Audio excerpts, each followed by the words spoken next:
My name is Natalie Smith. I've been married to Harry for 7 years. We have one elementary school-aged daughter between us. I never thought it possible to love someone so much it doesn't hurt to have them in your eyes, but becoming a mother really made me feel that way. However, as soon as it was known our first child was a girl, my mother-in-law immediately started demanding we have another. Apparently, a girl just wasn't enough. Yet, considering Harry's family is all about white-collar jobs with nothing specific to pass on, there really wasn't a need for such pressure. Why aren't you having a second one? That's what I'm told every time we visit Harry's parents. We're just letting nature take its course. Leaving it to nature isn't good enough. You must have a boy no matter what. Despite these demands, Harry has become uncooperative about having more children, feeling one is enough. Even when I convey what his mother says, he just replies, just ignore her. She'll give up eventually. About 2 years after we got married, there was talk of moving in with my mother-in-law, which I reluctantly agreed to despite feeling down about it. And yet, she wouldn't even dote on her own granddaughter. And sure enough, I was criticized daily about our child. Still no luck this month? You're really a terrible wife. Why can't you have children? Don't you want to? I couldn't possibly say that Harry wasn't trying. Tired of being the only one blamed. I was at my wit's end when my mother-in-law said something outrageous. Harry is going to remarry with Hannah. Remarry with Hannah? Who is that? Didn't Harry tell you? No. Harry's lover. What? Looking at Harry, he seemed uninvolved, possibly playing a game on his phone. I looked back at my mother-in-law. Is she losing her mind? As I was puzzled, my mother-in-law shouted. So hurry up and leave. Harry hasn't said anything about it. And yet you're telling me to leave? Annoyed, my mother-in-law called Harry over and forced him to join the conversation. Even though she made him join, there was no way he had a mistress. That's what I thought. But then... Oh, talking about Hannah? Yeah, I'm gonna remarry her, so we're getting a divorce. He said it as casually as if deciding to buy potatoes instead of radishes. What do you mean? What do I mean? There's no what about it. Move out quickly. My new wife is coming. Can you explain, please? Mom already told you. My new wife is coming. So, you were cheating? It's not cheating. That's right, it's serious. When did this person even come into the picture? That's betrayal. It can't be helped. It's because you wouldn't have children. Are you saying you cheated because I didn't have children? And Mom, you knew about this? Yes. That's why I've always been saying you should have a boy. But you just left it to nature and didn't try, so this happened. Here, the divorce papers. Sign them. Somehow, Harry had the divorce papers ready, pulling them from a drawer and placing them on the table before going back to his phone. All this and you're on your phone playing games? It's not a big deal, right? Just a matter of signing the divorce papers. I can't understand how it's come to this. Mom keeps going on about children, but you haven't even tried. You say we need a boy, but with you being so uncooperative, how can we have any kids? Oh, blaming Harry now? It's your fault, isn't it?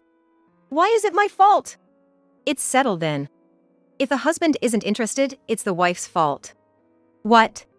What kind of logic is that? That's why I was against this marriage. You were too old when you got married, you know? You were 28. I was worried you were too old to have children. And look what happened. We did have a child, our daughter. That's not good enough. Girls will eventually marry and leave. They're no use to us. Children aren't born to be useful, are they? Really cheeky. That's why I hate it when people get older and become insolent. Terrible. I've listened to everything Harry said, trying to keep the peace at home without arguing. You know, that's what's boring about you. Excuse me? Boring? Yeah. Whether you like it or not, you just agree with everything I say with a yes, yes. That's boring. On the other hand, she has her own opinions. I like that about her. Can you believe it? I've accepted living with my mother-in-law and never talked back, no matter what she said. All for the sake of my husband. And he finds that boring. Besides, we can't expect a boy with you. I'm done hoping for that from you. After all, you're 35.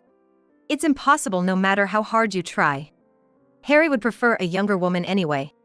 My mother-in-law said, mocking me. Then it hit me. Ever since I got married, I've been ridiculed and endured my mother-in-law's harsh words. Compared to the other wives in the neighborhood, I was told I was a failure, criticized for my cooking tastes, and scolded for not being able to educate our child when she made noise, despite getting older. Harry never took my side when I asked for help. What were those 7 years of endurance for? And now, to top it all off, he's having an affair. When did the affair start? Where did you meet this Hannah? Let's see, about a year after we got married, so 6 years ago? 6 years ago? Around the time I gave birth? Yeah. After all, like Mom said, younger women's skin feels better. How low can you go? Where did you meet her? Mom introduced us. Your mom did? She was working part-time at the store we always go to, and Mom thought she'd be perfect for me. So, she approached her. Does she know you're married? Yeah, she knows. But she said it's fine if we're getting a divorce. So, she knew and still had an affair. How old is she? Being so curious is just setting yourself up for disappointment. Can we drop it now? No. My husband was taken from me. I have the right to ask, don't I? Fine. She's 30. That's 10 years younger than you? That's why she'll probably give us a healthy baby. So, you encouraged his affair just to have a baby? Well, once she has the baby, they can just live as a family. I'm not thinking it ends with just having the baby. Proof of that is, I'm telling you to leave because you can't have one. That's terrible. The girl on the other side wants to get married too. All that's left is for you to leave. So, hurry up and write it down. Pointed at the divorce papers, I was pressured to sign quickly. Hurry up, they kept saying, until I couldn't think anymore. Then, I saw my daughter at the corner of my eye. She was standing at the doorway, looking worried. Our daughter is watching. Huh? It's not good to discuss this in front of the child. Let's postpone it to another day. Oh, it's fine. It saves the trouble of explaining. Plus, after the divorce, she'll have to understand her parents' separation anyway. Children can get hurt by this. It's okay. This kind of thing happens in every family. Parental divorce is normal nowadays. I found myself staring at my husband. What is he saying? Doesn't he care about the child at all? That's when I felt foolish for clinging to these people. Suddenly, another part of me seemed to say just sign it and get it over with, and I found myself signing the divorce papers. Here, I've signed it. This is okay, right? Tossing the pen down as if throwing it away, my mother-in-law picked up the divorce papers and looked them over. Yes. This is fine. Now, please leave.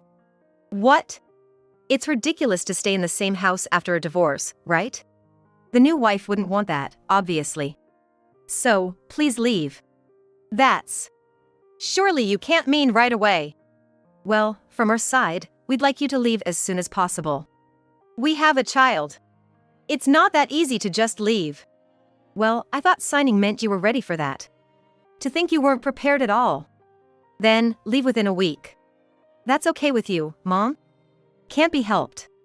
The moment I signed, it felt like the past 7 years were erased with an eraser, sending chills down my spine as I took my daughter's hand and went into the bedroom.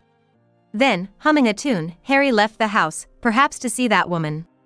It seemed my mother-in-law followed suit, possibly off to a friend's place, as I heard the front door opening and closing. The house became eerily quiet all at once, the only sound being the hum of the refrigerator, which seemed especially cold. My daughter clung to me, crying. It's okay, there's nothing to worry about. We won't let it end like this. Yes, we'll start everything from here. I reassured myself and picked up my phone to make a call. Before a week passed, I had finished packing and arranged for a truck. The entrance was piled with cardboard boxes. Seeing them, Harry and my mother-in-law clearly showed their pleasure. Finally leaving, huh? Well, that took long enough. But look at all those boxes. You're not saying you're taking the appliances too, are you? Can't you see? Not a single appliance is missing. How spiteful. I can see, but just to be sure. Some of them are for my daughter. It was bound to be this much. Shows how much I've spent on them until now. What a waste that was. Truly. Wasted money on those who were no help at all. Hope you're not leaving anything behind. Don't ask to send it if you forget something. I'm fine. Well, if you say so. The house will be more spacious now. It was suffocating before, but it feels refreshing now. As the truck arrived and they began loading it, the two sat on the living room couch, my mother-in-law turning on the TV. Harry didn't even seem to care about saying goodbye to his daughter, just played games on his phone. What kind of people are they? Not even a farewell to their daughter, cold until the very end. Though it hurt a bit, that feeling faded too. Thinking it's all over and a new beginning awaits made me feel surprisingly refreshed. My daughter, holding her stuffed animal, watched intently as I gave instructions to the movers. Her face was filled with insecurities, her eyes brimming with tears. It's okay, there's nothing to worry about. With that thought, I stroked my daughter's head. Once all the luggage was loaded onto the truck, Harry and my mother-in-law came to the front door. Is it done? Yes, it's finished. Ah, finally leaving. Now I can call her over. Yes, finally. Thank you for everything. Yeah, just hurry up and leave. It feels odd to say goodbye at the front door, given everything that has happened. Could you come to the truck with us? Huh? Why should we do that? We've been a family for 7 years. I thought it's the least we could do. This is goodbye, after all. Seriously. You're too earnest in the weirdest ways. We just want you to leave. Yes, that's why I'm asking you to come to the truck. I don't wish to prolong our farewell either. Mom, it's fine. It's over after this. Oh, is that so? Well, if Harry says so, it can't be helped. With that, my mother-in-law slipped on her sandals left at the entrance and stepped outside. Following her, Harry put on the last remaining sandal and went out. I took my daughter's hand, walked out of the entrance, and gave the movers a firm nod. Then, the mover said, "Please get on." What? Why do I have to get on? It's okay, ma'am, please get on as well. Wait, why do I have to get on? You need to. You'll understand once you're on. Wait. No, what are you talking about? The movers pushed the two onto the truck as if loading them. Despite their resistance, fearing a scene might attract the neighbors, they were concerned about appearances and couldn't protest loudly. Thus, they ended up getting on the truck. Harry! What is this all about? I have no idea either. But making a scene now would just be embarrassing, so let's just get on and we can come back later. That makes sense. It would be nice if you could come back. Saying that, I closed the truck door and waved goodbye to my daughter. The mover started the engine and drove the truck away. My daughter looked puzzled as she watched the truck drive off, but I turned to her with a smile and asked, "How about we have some snacks?" Once inside, I calmed my daughter down by bringing out the snacks I had bought. It was an oddly out-of-place small cake. Let's eat. While eating the cake, I explained to my daughter that her father and grandmother had moved out. My little girl must have thought she was the one leaving the house. She was surprised by the sudden turn of events, but I reassured her that everything was going to be okay. Then, a smile returned to her face. Apparently, she wasn't sad about the departure of her overbearing father and cold grandmother. It seemed she could tell who was in the wrong. About an hour later. Just as I expected, Harry contacted me. Hey! What's all this about? Oh, you've arrived already? Yeah, I've arrived. But this is her apartment, isn't it? That's right. Since you wanted to live with her, I sent you to her place. You should be grateful. Grateful? How can I be grateful for this? How did you even know this place? It's simple. A detective can find out that much if you ask. A detective? I needed the address to send you off, after all. You're the one who's supposed to be leaving. I never said I was leaving. From today, please live there with her. Lucky you, getting to live with her so soon. Huh? Don't mess with me. I'm not joking at all. Completely serious. Why would you do this? My home is there. That's right. That was our home. What right do you have to do this?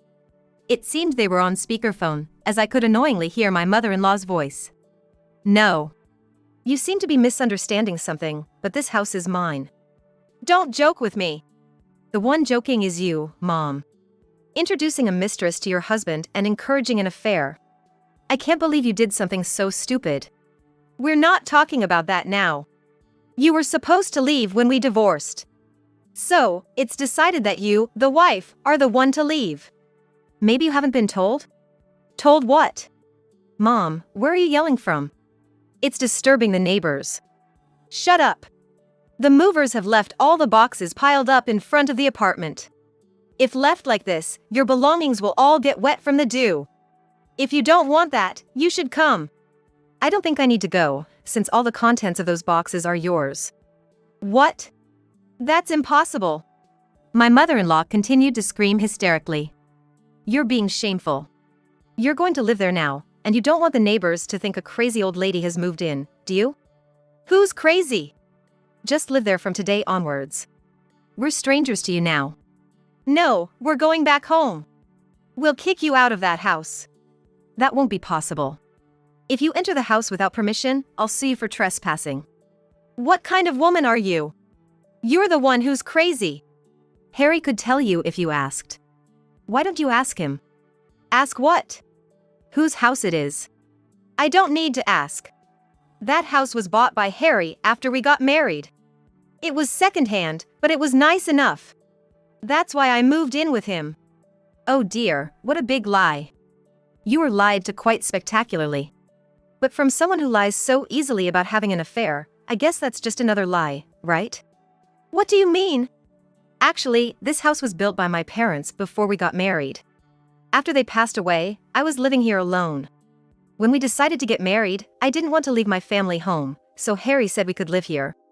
When you said you wanted to move in after we got married, I thought, well, it's a big house, so why not? That's a lie! Harry said he bought it, even if it was secondhand, so we could live together. Think about it. How could Harry afford such a big house on his salary? And to move in right at the time of our marriage? We were barely able to pay for the wedding. That's impossible! So, this house is mine. You have no right to claim it. Maybe you should ask Harry? Harry, what does this mean? From the other end of the phone, I could hear my mother-in-law's voice trembling. But Harry, as usual, seemed to be playing his game, pretending not to hear. Harry! Stop playing your game and answer. Harry probably can't hear when it's inconvenient for him. Must be really inconvenient now that his lies have been exposed. Harry! Say something. Are you going to let that woman make a fool of you? All right, I got it. A faint voice from Harry could be heard, and then he took over, presumably from my mother-in-law, to make his claim. Sure, it was your parents' house, but now that I'm living here, it's mine. It sounded like a child's argument. You were only allowed to live here because you were married to me, right? That's why I had allowed it. And the same goes for your mother. Well, that's true, but... Yet, you lied about buying it. Saying such things doesn't make it yours. The deed to this house is all in my name. But when we divorce, aren't assets supposed to be split in half? That's true. But such a topic never came up until now. However, this house was inherited by me before our marriage. Even if it was inherited after marriage, it's something I inherited. That means it doesn't become marital property. Too bad for you. So, there's no need to split it in half. That's a lie! If you think it's a lie, you could look it up. I'm only saying what I've been told by a lawyer. Realizing she might lose this argument, my mother-in-law butted in again. But, what about appliances and furniture? Those need to be split, right? Typically, yes. But all the appliances and furniture in our house were used by my parents. Of course, some items were replaced, like a toaster for about $60. Did you want it? Shall I give you $30 for it, or would you give me $30 and take the worn-out actual item? I don't want it! Oh, the junk Harry brought when he moved in is packed in cardboard boxes. And all of your stuff too. It's all packed in boxes. They were things one would normally throw away, but since you two cherish belongings so much, I didn't want to be complained at for throwing them away. So, rest assured, everything's packed. Well, thank you. Thanks to that, the moving costs were no joke. It was quite expensive. But since all the appliances are mine and I didn't have to pay for their transport, that's a relief. So, that's why the mover charged me that amount. It was expensive, wasn't it? I was surprised when I saw the estimate too. But it's not money I need to worry about paying. And there's still so much left. Yes, indeed. After all, most of it was practically garbage. Like socks with holes, worn-out sneakers, and stretched-out t-shirts. You should have thrown those out. Oh, what did you say when I asked if I should throw them away? It's wasteful, that's the problem with throwing everything away. You said that, right? Yet, you never wore them again and kept buying new ones. So, I couldn't throw them away, but do you have any complaints? So, you're saying we have to live in this cramped apartment? I don't know about it being cramped, but you wanted to live with her, right? That's good for you, isn't it? There's so much stuff, it's impossible in this apartment. Well, that's unavoidable, isn't it? You and your mom chose to have a mistress. Hey, that's too harsh. The divorce is finalized, so it's no longer my concern. And it's not over yet. There are still things to be done, so be prepared. Wait, what else is there? My words surprised my husband and mother-in-law, but I hung up the phone laughing. Sometime later, Harry called me with a voice full of anguish. It seems he got scolded by his mistress. What's the meaning of this? I wasn't expecting you to just show up. I didn't think it would come to this either. She sent our stuff and us here. Then take it back. With all this stuff? That's not so easy, is it? I don't care. I thought when your ex-wife left, you'd live in your spacious house, not here. That was the plan, but it didn't work out. Why not? That house is yours, isn't it? Just take it back. Well, actually, it turns out it's in my ex-wife's name. What? You said it was in your name. Yeah, but, well, there were circumstances. I thought it'd be too sad to not give her the house if we divorced. That's ridiculous. So, what about us? How are we supposed to live in such a tiny place? Especially with all these boxes? Yeah, that's true. So, we can't live in that house? Yeah, well, that's how it is. Then buy a house. If that's not possible, rent a spacious apartment right now. With your salary. No, that might be a bit difficult. Seriously, this place is so noisy. Complaining won't change anything. Now that it's come to this, we have to live here. What? Are you serious about living here? Then you should pay 2/3 of the rent. Why does it come to that? Obviously. You show up with your mother-in-law unannounced, planning to live together, and we're not even married. If we're going to live together, you should pay your share of the rent. And that goes for groceries and utilities too, you should pay your share of everything. What a cunning woman. Cunning, you say? It's much more cunning to try and live together without paying anything. Besides, isn't 90% of this stuff your mother's? I don't even know what's in these boxes, but do you really need all this? Isn't it filled with things you don't even want? I'd want a storage fee for all this stuff taking up most of the space. I never thought she would say such a thing. That's how it is, and I'm not even married yet, but I'm already sick of coming back to this apartment because of the mother-in-law and daughter-in-law war. Wow, sounds like fun. It's no joke. Mom says she hates living with such a woman. She refuses to accept such a person as her mother. It's so bad that we get complaints from the neighbors about the noise. I figured as much. I can't even count how many times I wanted to yell at that mother-in-law while living with her. Yet, I endured it for the sake of my husband. Why should I have to endure this when we're not even married? And then there's child support. Well, since I'll be raising our child, it's only natural I ask for child support. I can't pay that. If I paid that, I wouldn't even be able to afford to move. Then don't pay it. If that's the case, I'll just hire a lawyer. Just be prepared, though, because if I hire a lawyer, it's going to cost you even more. The lawyer I'll hire is quite skilled. And you'll be billed for the lawyer's fees too. Why? Because they're skilled. Please, don't charge me for all this. From behind Harry's pleading, the yelling of the mistress and mother-in-law could be heard. Later on, he never paid child support. Realizing this wasn't going to work, I decided to hire a lawyer. The lawyer, as reputed, was very skilled, demanding a lump sum for the alimony and setting up a monthly payment for child support. But considering Harry's irresponsibility, I had it arranged that if he missed a payment for even a month, his wages would be garnished. The mistress was furious, wondering why she had to pay such a thing, leading to even more battles. Despite the mistress blaming my mother-in-law for initiating contact, and my mother-in-law arguing that becoming the mistress despite knowing he was married was her own fault. The mistress eventually couldn't stand it anymore. She kicked them both out. After being kicked out, the two of them stayed in a motel for a while, but tired of it, as my mother-in-law kept complaining, they eventually managed to sign a lease on a cheap apartment. However, the apartment they ended up with has a cemetery for a neighbor, promising some cool and quiet nights. But such comments can only be made by those who don't live there. The mother-in-law, who spends her days in the apartment, kept saying it felt eerie. Still, Harry tried to soothe her by saying at least they had a futon to sleep on, but it seems her hysteria was to an abnormal level, leaving no room for rest even when tired from the day. In such a state, it's no wonder Harry's mental health deteriorated. He's now suffering from depression, unable to work or even go outside. It's tough that the child support isn't being paid, but considering how they disregarded me and my daughter, I can't help but think they deserve to struggle. Meanwhile, in the house that my husband and mother-in-law vacated, my daughter and I are living a relaxed life.